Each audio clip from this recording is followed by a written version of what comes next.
ഇന്ന് തന്നെ സബ്സ്ക്രൈബ് ചെയ്യൂ നിങ്ങളുടെ പ്രിയപ്പെട്ട ഷോസ് കാണൂ. ഞാൻ നാളെ ആദിയോട് അച്ഛൻ്റെ അടുത്ത് വരാൻ പറയാം. അപ്പ അച്ഛൻ അവനോട് പ്രോമിസ് ചെയ്യണം അവനെ പറഞ്ഞേക്കില്ലാന്ന്. അതൊക്കെ അവരുടെ കുടുംബകാര്യ, അതിലൊന്നും നമ്മൾ ഇടപെടാൻ പാടില്ല. അപ്പൊ പിന്നെ നിത്യാമ്മ നമ്മുടെ കുടുംബത്തിലല്ലേ? അപ്പൊ പിന്നെ എങ്ങനെയാ ആദിയുടെ കാര്യം അവരുടെ കുടുംബക്കാരിയാവണേ? ജ്യോതിയുടെ കല്യാണം കഴിയുമ്പോ എന്നെ ജ്യോതിന്റെ കൂടെ പറഞ്ഞു വിടോ?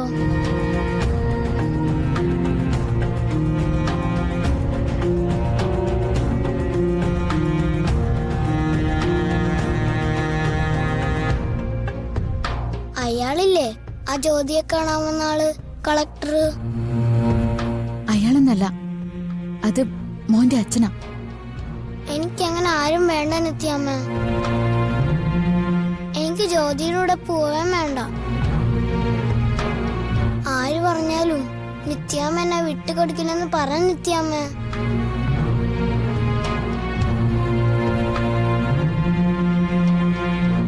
നിത്യാമ്മ വാരിത്തരത് ഞാനെങ്ങനെയാ ഭക്ഷണം കഴിക്കുക?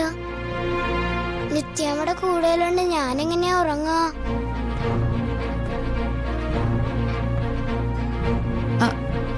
അതൊക്കെ നമുക്ക് നാളെ നേരം എടുത്തിട്ട് ആലോചിക്കാം. അമ്മയുടെ മോൻ പോയി കിടന്നുറങ്ങ. പറ്റില്ല, എനിക്ക് ഇപ്പൊ തന്നെ അറിയണം.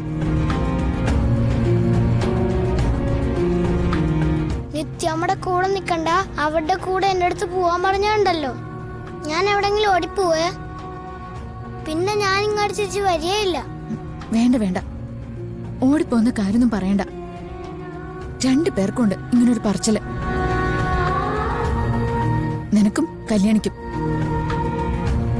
ഓടിപ്പോയിട്ട് എന്ത് ചെയ്യാനാ?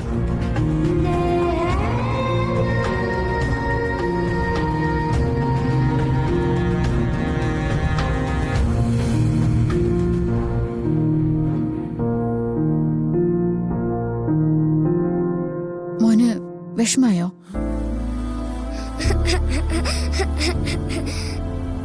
എന്നെ പറഞ്ഞിരിക്കണെന്ന് പറ നിത്യാമ്മ.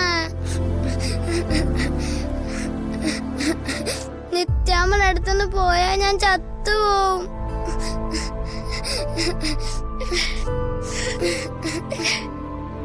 പറ, എന്നെ വീട്ടിലൊന്ന് പറ നിത്യാമ്മ.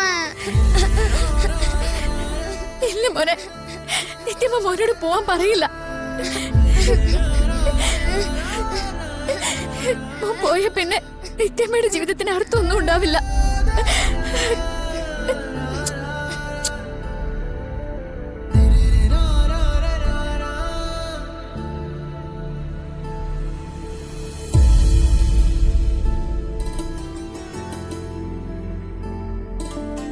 നിത്യമ്മയ്ക്കൊന്ന് ചേർത്ത് പിടിക്കാൻ മോൻ മാത്രല്ലേ ഉള്ളൂ.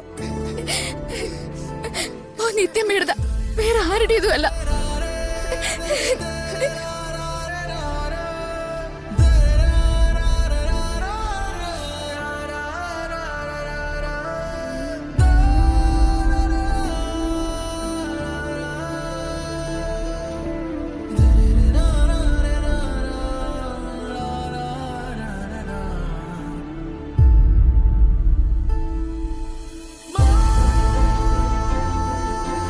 അച്ഛൻ എന്തോന്നും പറയാത്തെ? അച്ഛന് പറഞ്ഞൂടെ ആദ്യനെ ജ്യോതി എന്റെ കൂടെ വിടണ്ടെന്ന്? നീ കിടന്ന് ഉറങ്ങാൻ നോക്ക്. ഞാൻ നാളെ ആദിയോട് അച്ഛന്റെ അടുത്ത് വരാൻ പറയാം. അപ്പ അച്ഛൻ അവനോട് പ്രോമിസ് ചെയ്യണം അവനെ പറഞ്ഞേക്കില്ലാന്ന്. അതൊക്കെ അവരുടെ കുടുംബകാര്യ, അതിലൊന്നും നമ്മൾ ഇടപെടാൻ പാടില്ല. അപ്പൊ പിന്നെ നിത്യാമ്മ നമ്മുടെ കുടുംബത്തിലല്ലേ? അപ്പൊ പിന്നെ എങ്ങനെയാ ആദിയുടെ കാര്യം അവരുടെ കുടുംബക്കാരിയാവണേ? നീ തർക്കിക്കൊന്നും വേണ്ട, കിടന്നുറങ്ങാൻ പറഞ്ഞാൽ ഉറങ്ങണം. പറ്റില്ല, അച്ഛൻ എന്നോട് പ്രോമിസ് ചെയ്യാതെ ഞാൻ ഉറങ്ങില്ല. നിനക്ക് എന്തൊക്കെയാ ഈ പാതിരാത്രിയിൽ അറിയേണ്ടത്? ബന്ധങ്ങളെ കുറിച്ച് എന്നോട് സംസാരിക്കാൻ നീ വളർന്നോ? ഒരു കാര്യം വേണ്ടെന്ന് പറഞ്ഞാ വേണ്ടാന്ന് മനസ്സിലാക്കിയാ മതി. അല്ലാതെ കൂടുതൽ ചോദ്യങ്ങൾ ചോദിക്കാൻ നീ എന്റെ മുന്നിലേക്ക് വരണ്ട, മനസ്സിലായോ?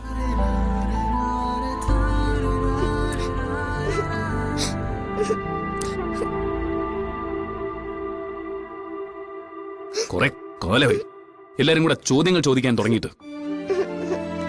ഉറങ്ങാൻ വരുന്ന മുറിയിൽ പോലും സ്വസ്ഥതയില്ലാന്ന് പറഞ്ഞ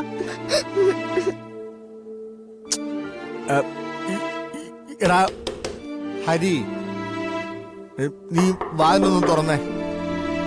ഡാ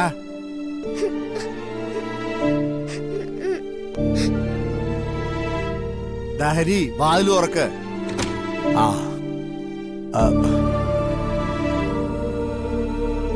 എന്തിനാടാ നീ ആ കുഞ്ഞിനെ വഴക്ക് പറയുന്നേ? ആവശ്യമില്ലാത്ത കാര്യങ്ങൾ അന്വേഷിക്കാൻ തുടങ്ങിയപ്പോ വഴക്ക് പറഞ്ഞു. അതാരും അന്വേഷിക്കാൻ നിൽക്കണ്ട.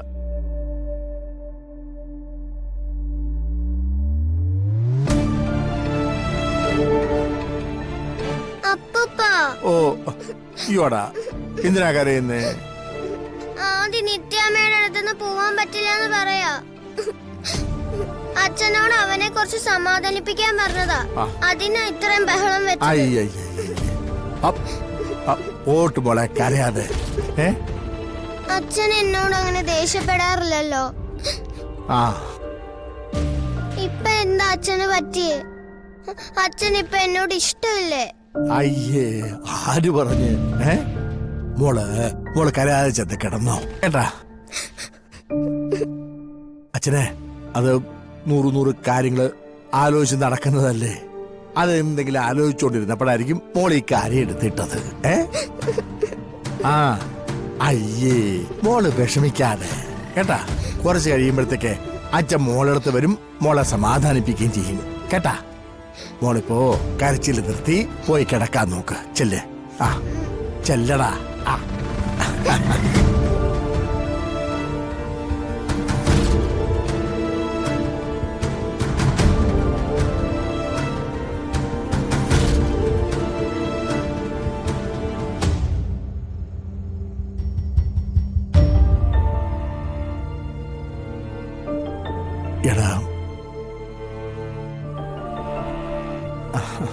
എടാ മോനെ, നിന്റെ ഉള്ളിലെ വിഷമമൊക്കെ അതെനിക്ക് മനസ്സിലാവുന്നുണ്ട്.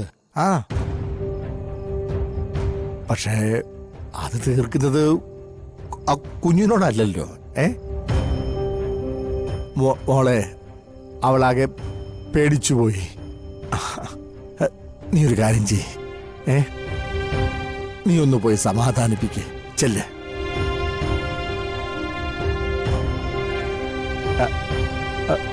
എടാ മോനെ, നീ തന്നെ ഒരു തീരുമാനങ്ങൾ എടുക്കുക. എന്നിട്ട് അതിന്റെ പേരില് ഇങ്ങനെ പ്രാണം പെടഞ്ഞാലോ? അതും പെടഞ്ഞങ്ങ് തീരട്ടെ. ഇത്രയും കാലം ജീവിച്ചിരിക്കാന്ന് ആർക്കും വാക്ക് കൊടുത്തിട്ടൊന്നുമില്ലല്ലോ. നീ എന്തൊക്കെയാ ഈ പറയുന്നേ? അമ്മാവൻ പോയി കിടന്നോ? എന്റെ ഉറക്കവും സ്വപ്നമൊക്കെ കടലെടുത്തങ്ങ് പോയി.